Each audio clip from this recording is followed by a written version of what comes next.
Hey everyone, welcome to Magic the Gathering for Advanced Players. I'm Matt Sperling. I'm a professional player, at least in my spare time. I've got 3 top 8s in the last 5 years. I'm starting to build out this video series where I'm sharing some of my preparation techniques and some of my thought process behind improving at Magic, thinking about it at a high level.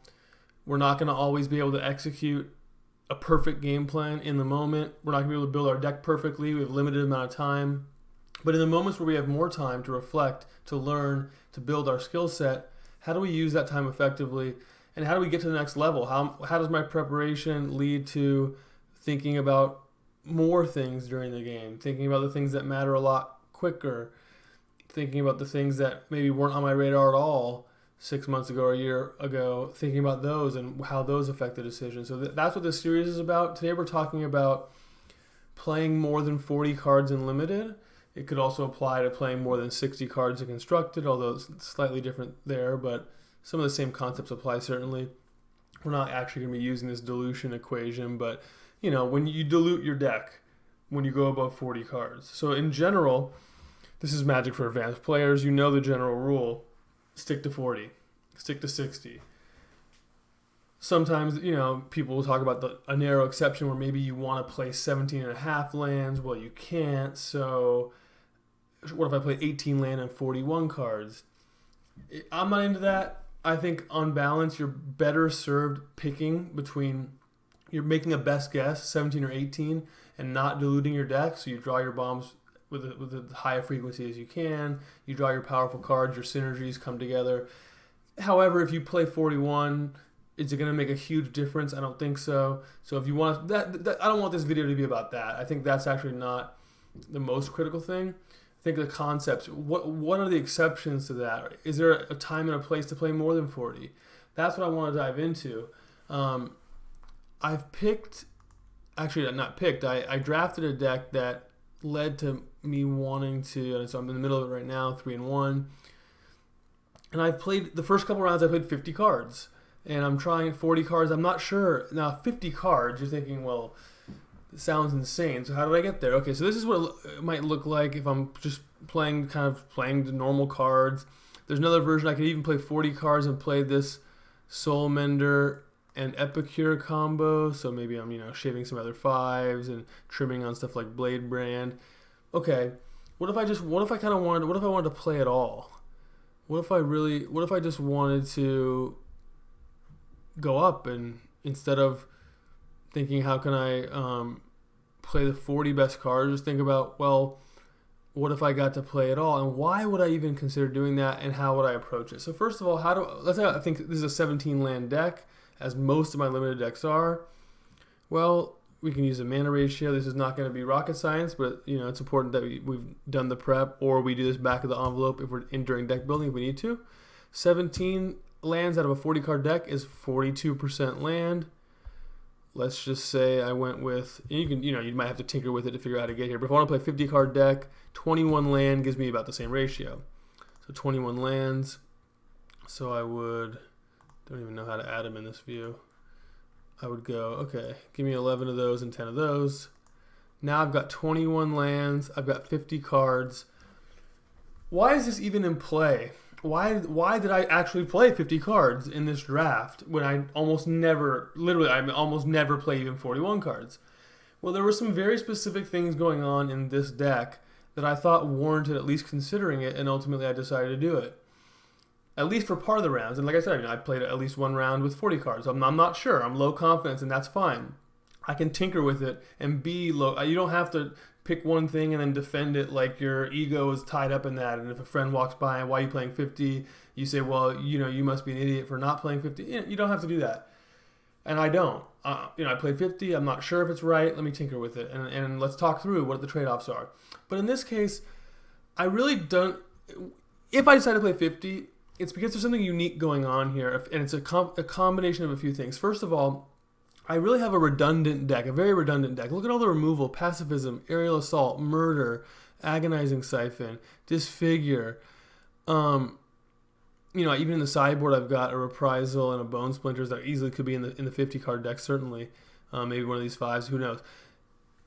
That's all relatively interchangeable. Now, would I rather draw Murder then aerial assault, absolutely.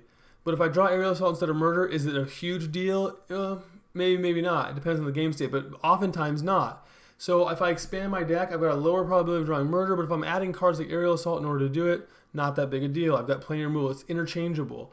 I've got little, 1/1s that gain life. I've got 4 of them.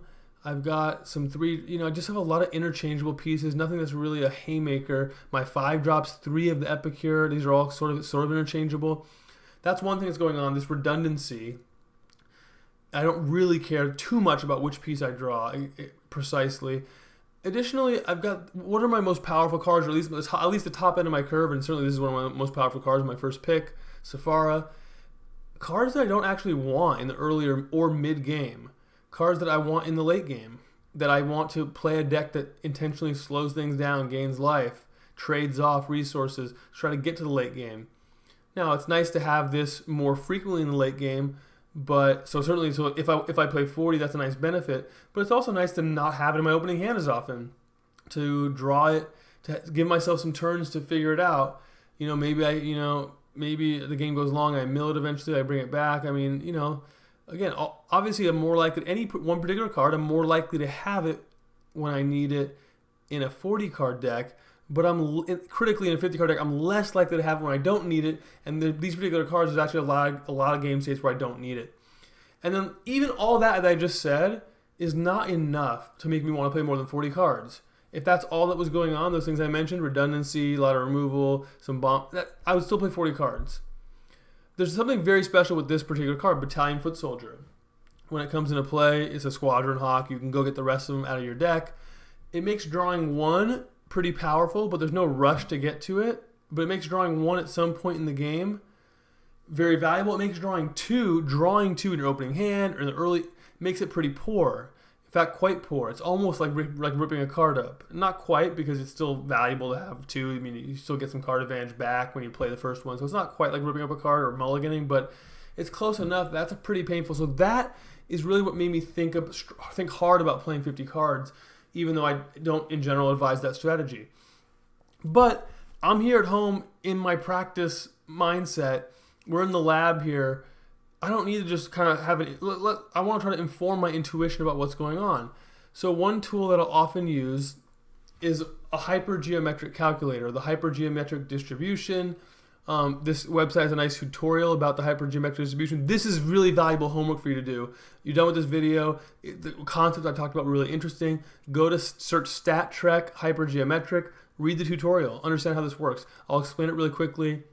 If you haven't encountered it before, it's a formula for saying if I have a set of X objects and there's a certain type of object in there, well, if I grab a chunk of those, what's the likelihood that I grab one of those special objects? So if there's a bag of 60 balls and 10 of them are red, well, if I pick 5 balls out of that bag, what are the chances that one of them is red? Or I could calculate what are the chances that exactly 3 of them are red, or more than 2, or less than 5. You can so this is that kind of thing. And obviously in a Magic deck, it's very, very relevant because a 60 card deck is a collection of 60 objects. A hand is really just pulling 7 of those cards out of the bucket. And what are the chances I've got a green mana? This is a really critical thing. So if you have it in your tool set, let's talk about how to apply it to this problem. If this isn't in your tool set yet, you really have to add this, I think, if you're going to study it and improve at Magic. So here, take a 40 card deck. Let's say take our 4 copies of this Battalion Foot Soldier. And let's say, in my first 12 cards, because again, I don't need it on turn 3 necessarily, but I want, my next first 5 cards would be nice. It's certainly nice to have one. And then 1. So, if you play this for a few, try this out, you'll learn these by heart, but this is just population size of the deck, number of successes, how many are in the deck, sample size, how many cards have I drawn, and number of successes, what am I testing for? More than 1, what are the chances I draw 2? But 1, it'll give you some useful stuff. So I calculate that. So what does this tell me? The chances of having exactly 1 in my first 12 cards, 43%. The chance of having 0, 23%. The chances of having more than one, so 2, 3, or 4 copies, 35%. That's a pretty significant number in a 40 card deck. And you'll notice that intuitively if you've played with this card, you've had 4 or 5 copies in a 40 card deck, you're often drawing 2 or 3 and kind of losing some of that card economy back to the fact that you didn't, especially damaging if it's an opening hand, maybe you can't even keep it because it doesn't really do it. You're not sure it's going to be, the foot soldier's going to be good that game, whatever. So this 35% was what concerns me. If I go to 50 cards, I've got the same 4, but the number of foot soldiers hasn't changed. Let's say the first 12 cards of the game, I'm still interested in that. What happens? Well, the probability of having exactly 1 is actually kind of flat, around 43%. But there's been a shift here where some of the times that I have, this used to be, 32%, 34%.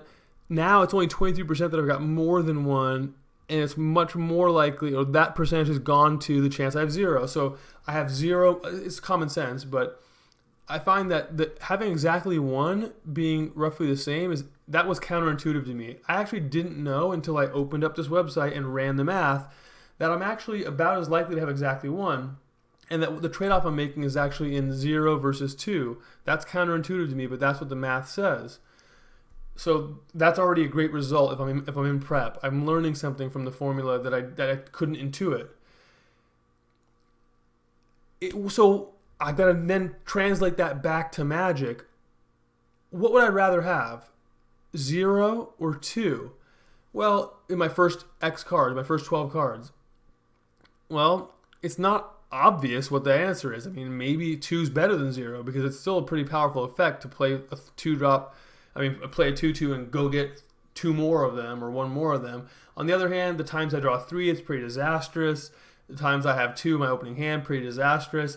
So looking at that, it's okay. 50 cards is actually somewhat reasonable. I'm going to, around 44% of the time, have, in my first 5 turns or so, have 1 copy, exactly 1. Sometimes I'll have 2, but I'll have 0 some of the time. That's okay. It means I have other cards, and maybe the first one will show up eventually, and when it does, then I'm great. It'll show up in the late game. So that was a pretty attractive yield to me, and it led me to play 50 cards. What about some other things? Opening hand. You can do opening hand math. Okay, well, I don't really want 2 in my opening hand. That's going to happen 9% of the time in a 50 card deck. It's going to happen 14%, 13.5% of the time in a 40 card deck. So you can kind of take it with it. 12 is not the only numbers. There's nothing magic about 12. 7's you're using this tool. You'll frequently use 7 to see what's going to happen in your opening hand. But it could be if I want to if it's a card I want to turn 3. I'm looking at maybe the first 10 cards. Okay, so maybe I get a slightly better battalion foot soldier profile, and then also, like I said, maybe these are not clogging at my hand as often, but I still have access to them in a longer game, and I'm certainly setting up to play a longer game. So this is really one of the rare exceptions where I'm actually strongly considering playing 50 cards, and those are the reasons. In constructed or in a different kind of limited deck, there may be other reasons. You may want to have, if you have tutor effects that search your library, you may want to have a broader toolkit without clogging your hand with all these magic bullets. There may be, in limited or in constructed, there may be concerns about decking. Mostly this comes up in limited. I have seen successful sealed deck players sometimes that I've seen. I don't know this person, but I saw someone that was the trophy leader often was showing up on Magic Online against me with 45, 47 cards. Probably is thinking about, again, having some late game cards they don't need right away, maybe some card selection, look at the top 4 cards, pick one. So thinking like, okay, if I need this, I'll get access to it, but I'm not going to deck myself as often, and I'm not going to have those clunky cards in my hand as often, that kind of thing. So something to experiment with, but in my opinion, you want to understand where it's good and understand that that's an exception. What you don't want to do is start looking to play 50 cards very frequently, or even look to play 41, 42, 43 cards in your decks that don't look almost exactly like this. In your decks that have a really powerful 3-drop. Well, just the fact that you make your really powerful 3-drop less likely to show up on turn 3, usually that offsets all the other things in play. or you only have 2 premium removal spells. Well, usually making it less likely that you have those 2 premium removal spells, that's usually enough to offset everything else that's going on. So you're typically going to want to play 40 cards. Don't use this video as an excuse to do otherwise. But it's okay in your preparation to think about where might it make sense, and is there a special circumstance, a card like Battalion Foot Soldier, or anything that searches your library as an indicator, okay, maybe it's worth going up. A deck that's trying to play, if I'm trying to play a game that lasts 12 turns, and I don't mind playing in a 12-turn game because of how I've set up my deck, then maybe this is an opportunity to perhaps play more than 40 cards. So limited exception. And then, of course, I think, an even more important lesson, the hypergeometric calculator, a really important tool to either double check your intuition about something, there may be something you don't have a strong intuition for. Well, what's likely that I draw that card and in my first 9 cards, or if I mulligan this, what are the chances that I actually, am going to see that card again in the next 7 cards, whatever the case may be. This is a tool, and you get in advance with it. You think about how to combine probabilities, and do this for one card, but do it for another card. But okay, what do I need to change in order to make that actually the right math? There are articles about that. Again, this is something you want to play with. You want this to be part of your toolkit. So hope this video has been useful to you. If so, I appreciate it if you share it, subscribe to the channel, whatever. Just trying to make these videos to share some of what I find helpful. So if you find it helpful, spread it around. I appreciate it. Thanks.